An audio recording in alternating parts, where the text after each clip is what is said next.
6 months after I graduated high school, I was on the rooftop of a building with my legs dangling off, contemplating suicide, and no one would have known. Today, I am a licensed professional counselor, and as of last week, I helped my 227th person out of suicidal thoughts. I wanted to share with you a bit of what I talk through as people sit on my couch here and we talk through these suicidal thoughts. The number one thing that I can say is that most people in that list of 227 people, right? Most people with suicidal thoughts, they don't necessarily want to die. They just can't keep living like this. Right? And I think that if we emphasize that like this, if I type it out, I'm writing it in italics and underline and bold, right? We don't want to keep living like this. So whenever we have that element of changing the like this, planting that hope, it can be very helpful. So asking that question to someone who might be experiencing suicidal thoughts is the number one thing to determine whether or not we need to make a quick call. If they say, no, I do feel like I want to die, then we probably need to be making calls to emergency services, whether that's 911 or the 988 suicide crisis line or your local mental health authority. Past that, as I help people out with suicidal thoughts and as I present to schools and other places, I wanted to share with you my 4 different classifications of suicidal thoughts. So we're going to start with the easiest, okay? And so this first one is it's under the passive suicidal thoughts category. It's the call of the void.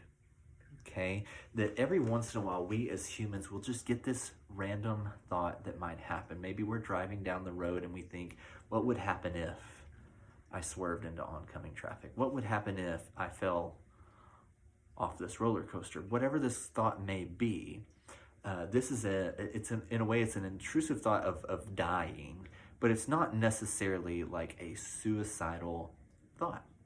Okay. My counselor way of handling it is we normalize it. Most people have this experience happen to us. It's just a human part of it. And it's really momentary. It's kind of it's a thought that lands and then it flies right off. And it's not necessarily that people want to die. It's not necessarily that people are thinking about suicidal thoughts, but they can have those secondary, like, what the heck is wrong with me? And then they come see me, right? So we can just normalize and say that most people, or a lot of people, will experience those thoughts from time to time. The next one is intrusive thoughts of dying. When people kind of continually have this thought going on in their head that happens over and over, then I tend to label that more of this intrusive thought. So even in a suicide assessment session, I bring up this analogy, and it's a little goofy. Bear with me just a second, but sometimes we need a little bit less seriousness, okay? At one point in time, a squirrel got into my house. A squirrel. And I didn't know how to handle it, right? I didn't take a class in school of how to get your squirrel out of your house class, right?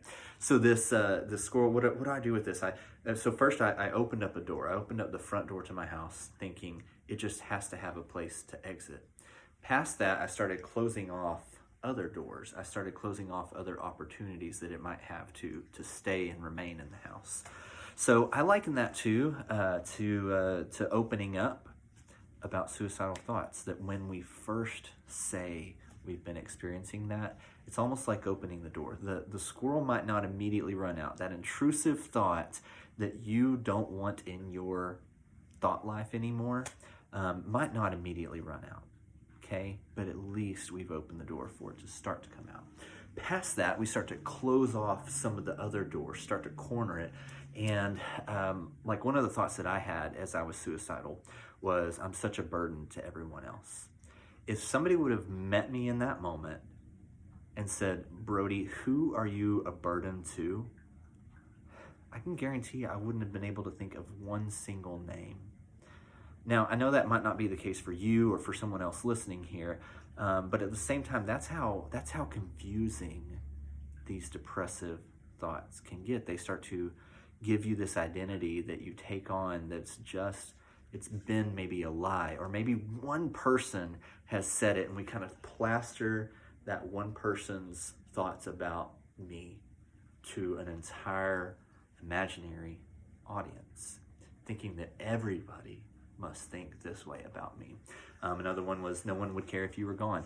No, there would be people showing up at my funeral. Another big one for me was, you're such a hypocrite, because I was a golden child and I was leading worship, but yet I was having depression and suicidal thoughts whenever I was alone, right? So I figured there's something wrong with me. Maybe there's something spiritually wrong with me, those kind of things, okay? So in this, for these intrusive thoughts of dying, so again, this is kind of a passive thing. This is not somebody who's wanting to act on it, but they aren't welcome here, right? We open up the door by talking about them. We start closing off some of those other doors that make it to where these intrusive thoughts can't get to us more and more. The next category, so category number 3, is it falls under this active suicidal thoughts. So there might be some planning happening here, and kind of having this idea. I would classify number 3 as not wanting to live anymore.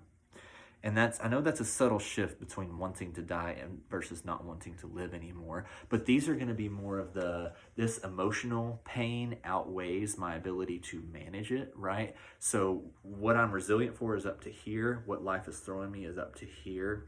And I just don't see any way of getting up and past that again. Some people that I've talked to, whether it's of all occupations, of all walks of life, of all socioeconomic statuses, by the way, suicide is just not, suicidal thoughts is not just for certain people, certain ethnicities, certain races, certain socioeconomic statuses. People all across the board can have them. So what we do with this, or what I do with this, is we do create a safety plan. I ask the question, do you have a plan? Did you already have an idea? So some people have said, I know that I'm going to be home alone this weekend, that the rest of my family is going to be gone, and I was thinking about doing it then. That's going to bump it up into category 4. We'll get to that in just a moment. But for category 3, it's usually like, I've thought about doing it. I've thought that if I did it, maybe it would be via car, via pills, via gun, those kind of things.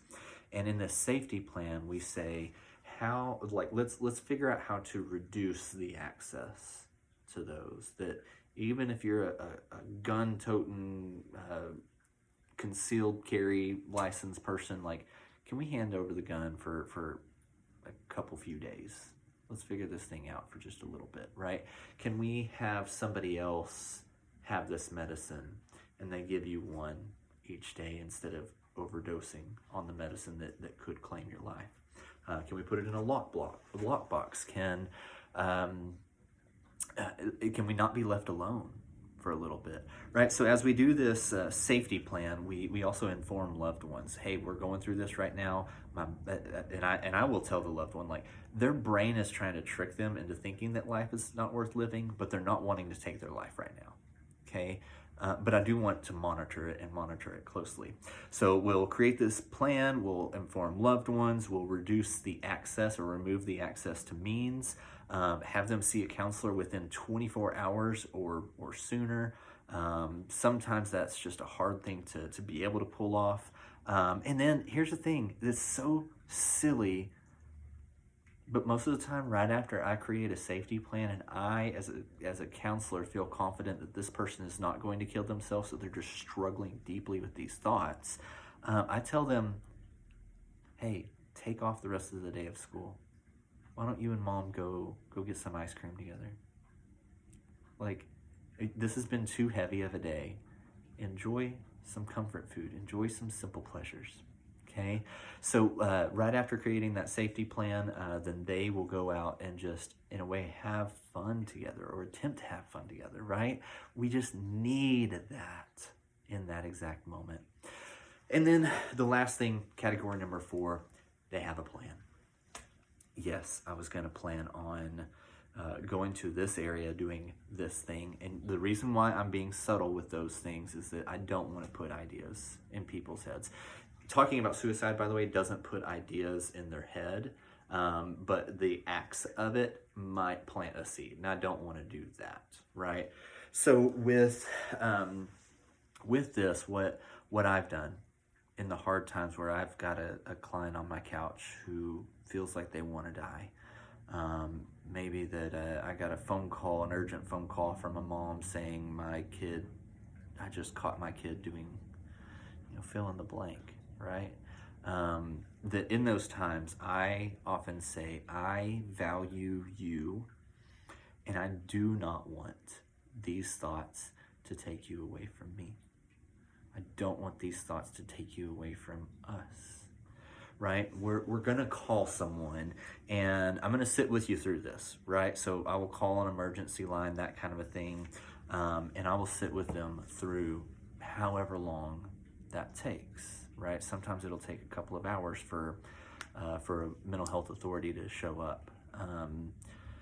So with that, I sit with them in that. We relax a little bit. We talk through kind of this hard stuff, and then I advocate for them once that emergency responder gets here.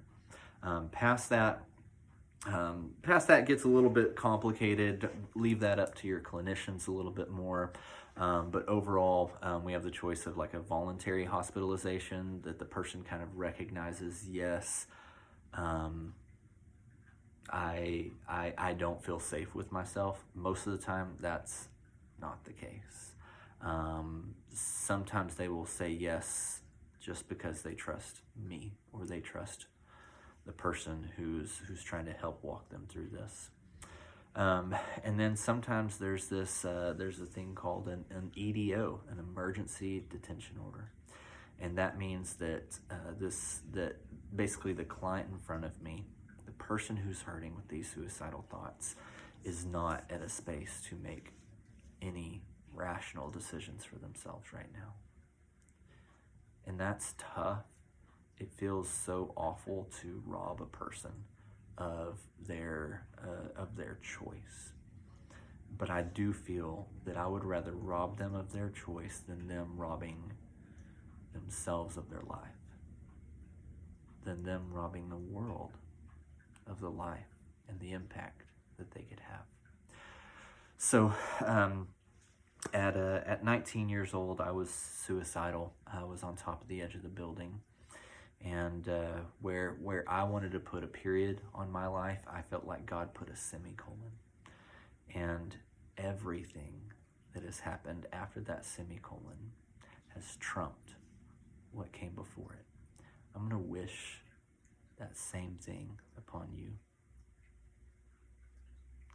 I believe it. I had no idea at 19 years old that I was going to be such an impactful human being. All I could think of was my worthlessness and my being a burden and my being a fake and a hypocrite. And I couldn't see it either. Okay?